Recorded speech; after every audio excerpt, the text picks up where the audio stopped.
What is up, everybody? Circon here, bringing you guys another Q&A for this week, and let's just get right into it. So, Petkick, hope I pronounced it correctly, asked, "How did you meet Fosh and Jingles?" It's quite interesting how popular streamers in World of Tanks are quite connected, even though they are basically competitors. So when I started streaming, which is like 4 years ago or something, I think we're reaching about 4 years because people have been sub 3 years. So we're roughly 4 years in now, which is like a crazy fucking time. It's quite crazy when you think about it, for me, honestly. But anyway, so a lot of people that you know from my stream, and Fosh is one of these people. So like Fosh, Jedi, Fursey, you know, Billy, and then later on Snooze and Tear and stuff like that. We're all basically just viewers. And back in the day, obviously, you start off with like 1 or 2 viewers, and you try to, you know, grow your channel out. And basically, Fosh stuck around. Fosh, he basically played Royal Tanks 24/7 back in the day. He played a lot. So every time I streamed, which was in regular times because I was also working, I basically streamed every hour that I wasn't working or sleeping. Fosh would pretty much always be online. So, and I always felt like we had we have a really good fun when we play, and I think we work well together. So yeah, that's basically how we met Fosh. Fosh just, you know, we started playing together on stream, and that's about it. And then, you know, I think it took about half a year to a year, where it was like, you know, he started doing his own stuff on Twitch and on YouTube as well. Same goes for Jedi. Jedi basically started as just a viewer, and later on just kind of made his own YouTube channel and sometimes streams as well. So it's really cool to see that a couple of people at least have like benefited from my stream that way, because I think that's really cool, kind of like family at that rate. So yeah, I think that's really cool. And Jingles is actually, it's gonna sound really weird probably, but Jingles was not as big as a YouTuber as he always was. I don't know when I contacted him, I don't think he had 100k yet. I don't know how much he would have, but I literally, when I started streaming, I literally just sent emails and Twitch DMs to people, asking like if they want to play or not, kind of thing. So among those people was Jingles, and I said like, yo, it would be kind of cool to have you on the stream. And then I think the first stream ever we did was on a Tuesday, but then we decided to do it on Mondays. And then I think for a year or so, he came on the stream on Mondays for like 3 or 4 hours every Monday. And then also the whole tank company stuff, he was in there as well. The whole tank company stuff is kind of funny because like all the people that were in there, I didn't really know. But Jingles made a Skype call with like just about everyone that was somebody in World of Tanks, because somebody uploaded our videos onto YouTube, and he said like, yo, we should like report this guy, and you should report you know, the content he's uploading, because he was also monetizing it and stuff like that. So it's all fucked up. And in the same Skype call, I asked people if they want to play the tank company stuff, and that's kind of how it started. But yeah, that's how I know Jingles, is literally just emailed him when he wasn't that popular. Or like he was already pretty popular, but somehow he saw and wanted to play as well, so it was really cool. And I think all the people that make content for Little Things are somewhat connected in a way. I think you're right about that. I think everybody has talked to just about everybody that has somewhat of a name, especially due to things like Tankfest, where you meet everyone from different languages as well. Because I played together with like the Polish contributors as well at some point. And of course it's RNGesus, aka Anubis. People like that, you know, you just meet at like Gamescom and Tankfest.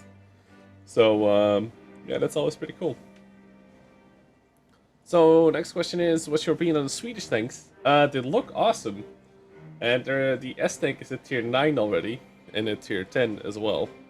So that's going to be really... I'm mostly interested in how they're going to do the mechanics of the S-Tank, because the S-Tank has a mounted gun that doesn't move. You basically have to move the chassis to aim. That could be interesting. And it also has this suspension system, which is like crazy. So hopefully all of that is implemented. That would be cool. Hopefully it doesn't suck. I'm especially looking forward to the tier 9. Because tier 9, as we all know, is like the most ridiculous matchmaker in the game. Like, it's pretty much unfair, but also, you can carry the most because of how unfair it is. Basically. As far as the mediums go, the light/mediums, they seem to feel as... Well, we googled all the names on stream, and I think the last tank is like a really big 50B or something like that, so that could be kind of interesting.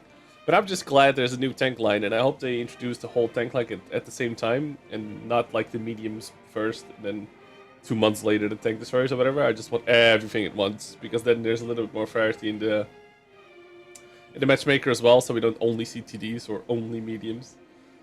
Because that would be kind of a bitch. But I'm looking forward to it. Finally something new to do. Like, I feel like there hasn't been cool new tanks in the game for quite a while right now. Like, we're kind of grasping at straws here for content, and I kind of have to, like, make your own fun with the third gun marks and doing silly shit with derp guns to free mark them, stuff like that. Which, I don't mind, but like I would rather have actual content every once in a while. So yeah, looking forward to it. They seem pretty cool. Game Talk says, in what direction do you think World Tanks will be moving? More nations, tank maps, rebalancing, new game elements, etc. I think it's going to be mostly the same, but they're just going to add a bunch of stuff. The new game mode that has the wheeled vehicles in it, and that's the ones we're going to be able to drive. I think that just literally means that we're going to have half tracks and the wheeled vehicles in the game. So that's like another 100 vehicles probably. I'm guessing, with the paper tanks added to it and stuff like that. So, and I have a feeling they might add smoke launchers at some point to like the higher tiers, like Leo 1s and stuff like that. But yeah. And obviously I'm hoping for RTB balance, because fuck my life. But that's the biggest thing, the fact that that there's wheeled vehicles in the game that are perfectly, fine, and we can play them. I think it starts September 15th or something in the World War 1 mode. I think it just literally means that we're gonna have wheeled vehicles and half tracks and stuff like that. I think the Germans had a lot of half tracks. So hopefully that means more vehicles to play in Rebel Tanks. And I would still not count out the fact that we will see some kind of modern tank Rebel Tanks separate from Rebel Tanks. I don't think they're gonna increase to like tier 11, 12. I don't think that's what they're gonna do. I think they're literally just gonna make Rebel Tanks like 2.0 kind of thing, and then have modern tanks as well. I mean, it's just such an easy move. Like, once Rebel Tanks is kind of like out of content kind of thing, or if it's about to reach that state, I think they're just gonna go like a YOLO mode and just roll in the modern tanks. So yeah, they also have that mech game, and I was extremely disappointed that it was a top-down view mech game. If Rebel Tanks Wargame, you should just make a mech game, literally Rebel Tanks, but with mechs. That'd be hella dope. So yeah, they should do that instead. I was kind of disappointed. Anyway, Sarah says, would you like to see some form of loadout system in Overwatch, or rather not, considering the balance issues that can arise in a game like this? I hope to God that there's no loadout system ever in Overwatch.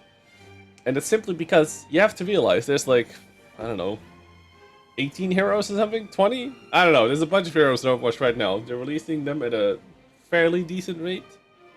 And we already had Anna, and we're gonna have Sombra. There's definitely Doomfist, so that's 3 already. But I would love, like, a year or 2 down the line, right? Overwatch is gonna have like 40, 60 characters or something. And then you don't even need a loadout system. Like, if you can select between like 20 different support characters, that's gonna be fucking awesome. I can't fucking wait. Like, the amount of choice you will have purely by characters is just gonna be insane. That's what I'm hoping for anyway, so I don't think a loadout system is at all worth it. But yeah, so I fucking love Overwatch. I'm gonna stream it definitely in Season 2 ranked. Starts September 6th. So it's next Tuesday. And yeah, it's gonna be awesome. The PTR is already a lot better, games are faster, everything just feels better. The hero balance is better. Genji finally got a bit nerfed, which is always fun. Fuck Genji. But yeah, no, I don't want to see loadouts, and I'm hoping for like 100 heroes in Overwatch. That would be the fucking bomb. I would love that. Absolutely love that. And yeah, I think that's gonna be crazy. Even for competitive and like tournaments and stuff, I think having a huge character pool is gonna be fucking awesome. So we don't see only McCrees and stuff like that, or only Genjis. So yeah, looking forward to it. Fucking love Overwatch. Don't have a lot of viewers for it, but you know, the people that are there have a really good time, I think. So having that in between little things is pretty damn awesome. Anyway, that's gonna be the Q&A for this week. Thanks a lot for tuning in as always. If you have any questions for me, leave me in the comment section down below. I basically scroll through all the comments. It's not like the top comments or the top liked comments get answered. So even if you don't get any likes or something, you can still get a reply in the next video. The next video might be in 2 weeks again, maybe 1 week. We'll see how it goes. Depends on how many questions we get, stuff like that. So yeah, thanks for tuning in. Don't forget to check out the live stream, and peace out.